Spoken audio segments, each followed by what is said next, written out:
तन्वीचा आहे का आहे अजून काही निष्पन्न होत नाही. आमचं आंदोलन कर्जमुक्तीचं होतं.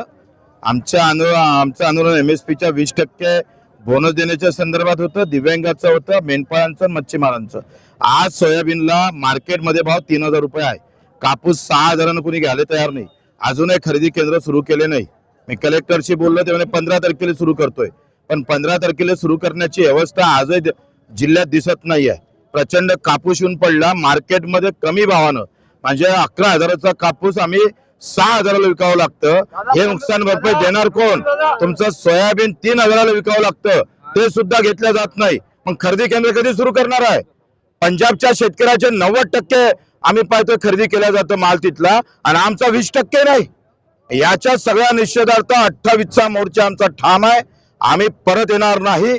नागपूर चारही बाजूने घेरल्याशिवाय, कर्जमुक्तीशिवाय नागपूर पासून आम्ही पायथा इकडे पाय परतणार नाही. आम्ही तिथे ठाम राहू. जितके दिवस थांबायचं असेल तितके दिवस थांबू.